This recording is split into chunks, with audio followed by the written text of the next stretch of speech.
Hi, I'm Jeff Altman, the Big Game Hunter. I'm a career and leadership coach, a former executive recruiter.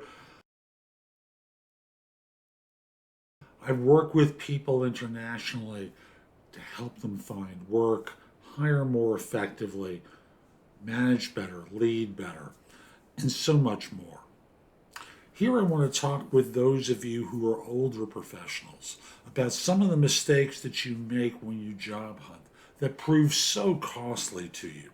Because the fact of the matter is, you can land something, it just feels harder. You don't remember what it was like when you were 20, and it was hard to find a job then, right? And you found one.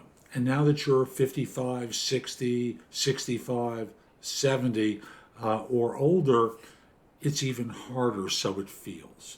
But I want to talk with you about some of the mistakes many of you make when you are looking for work. The first one I want to bring up is you get laid off, you get fired, and the first thing you do is you take a break instead of getting into the market again. It's okay to take a few days off, and you're going to do that in the course of your search, but the 3 month vacation, the 1 month vacation upon termination, not a smart move on your part because it's going to be hard to get your giddy up going. I'm going to use some fun phrases along here. It's hard to get your mojo working again, to get back into the loop once you've been out for a month, once you've taken that time off. So you can do some travel between things. You know, you'll carry a mobile phone with you, but don't take the 3 month holiday that you say you deserve because you've worked throughout your entire career. Number two, you lack a digital presence that's worth anything. Your LinkedIn profile basically is name, rank, and serial number because you never wanted the recruiters to call you. Well, now it's time to build it out, but you missed all those years of developing relationships with recruiters. Too late to change anything about that, but you need to make sure that your digital footprint is extended widely. And as a result, build it out. Use keywords throughout. Keywords that if someone were trying to find someone like you, that they would use to locate you. Not sure what they are? Look at the job ads that you would apply to. Look for patterns in those ads so that in this way, what you're able to do is be locatable when people are searching LinkedIn to find you.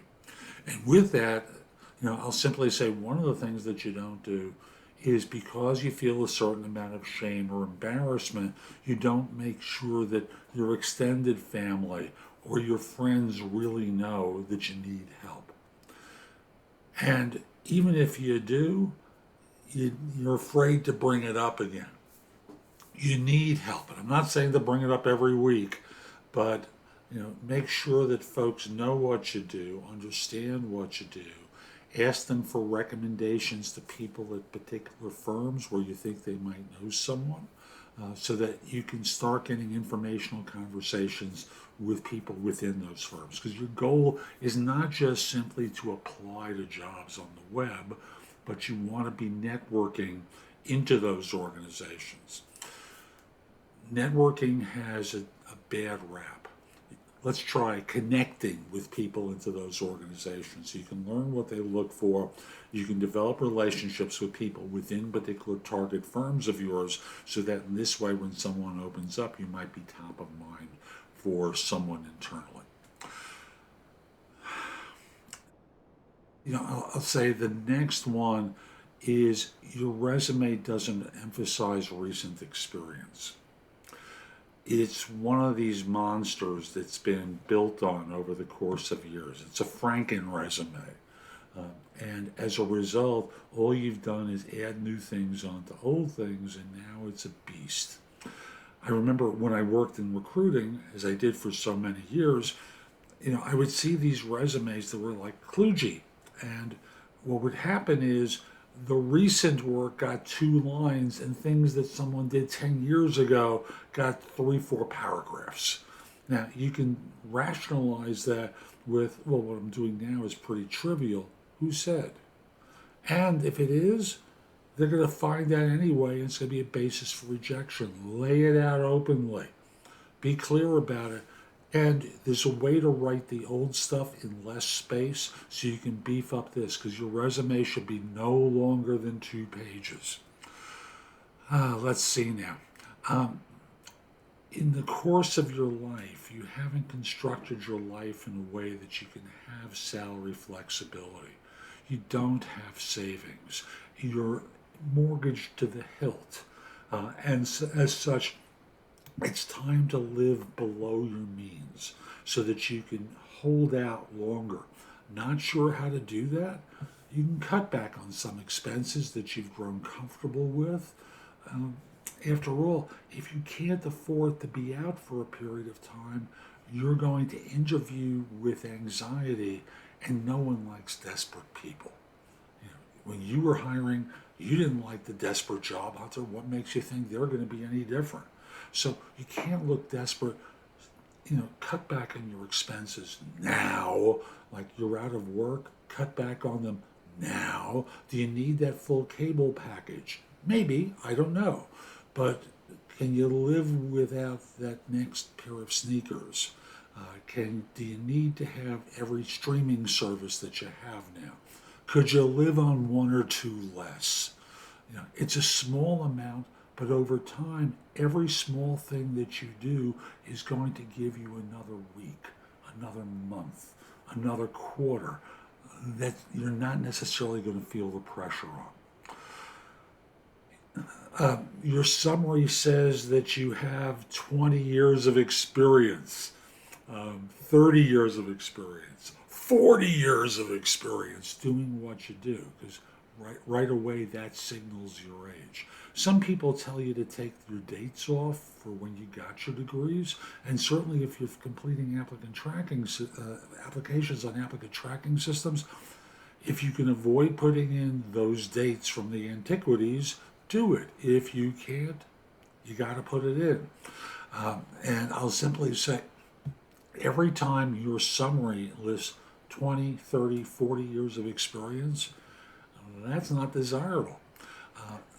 And I'll go into one other thing, and that comes from work I've been doing with intergenerational connection. And that is the valued skill that people have is when they hire is mental agility and adaptability.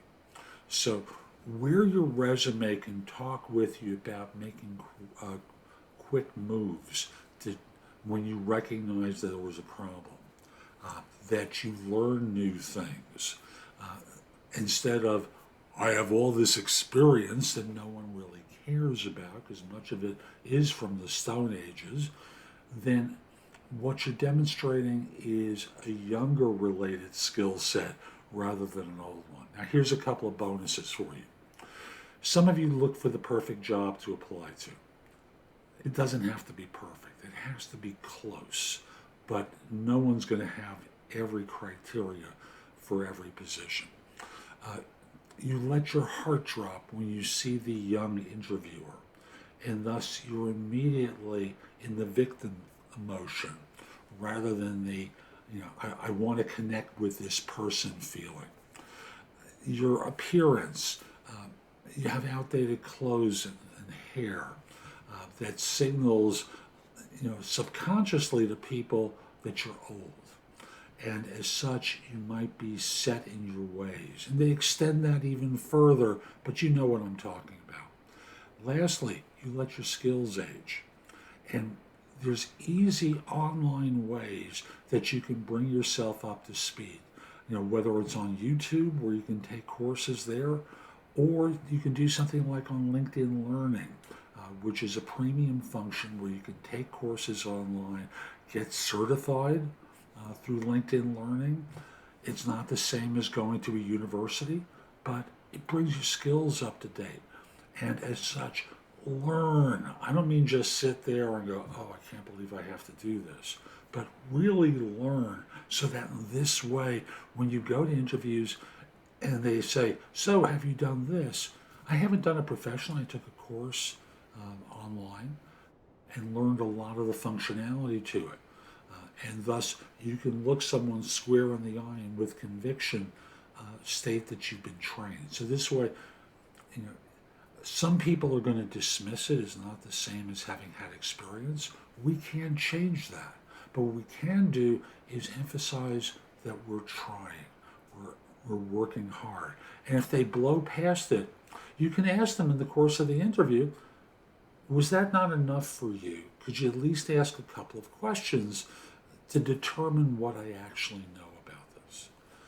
And as such, that puts you in a more powerful position. Yeah, they can go, okay, I'm going to give you the hardest question I know. And you can always respond by saying, is that going to be something that is going to be a part of the job, or are you testing me to see the depth of knowledge? Some of you don't like doing that. That's okay. That's my personality type. You don't have to follow everything I say. But if you think about some of the pointers I've given you, they will help you a lot. The top 10 plus the bonuses. Hope you found this helpful. I'm Jeff Altman. My website is thebiggamehunter.us. Go there and go exploring. There's a lot there to help you. And while you're there, you can schedule time for a free discovery call with me for coaching, or schedule time for a coaching session.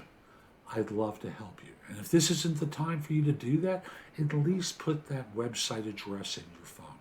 That address is thebiggamehunter.us, and put my name there, Jeff Altman. Also, connect with me on LinkedIn, linkedin.com/IN/the-big-game-hunter. My network is going to be a lot larger than most of yours, so it will benefit you to connect with me. Lastly, hope you have a terrific day, and I'll mention a video course that I have, the Ultimate Job Interview Framework, which will help you interview far better than most. Now, it's available on Udemy. The link is thebiggamehunter.us/interviews, or you can buy it as a paperback or Kindle book on Amazon.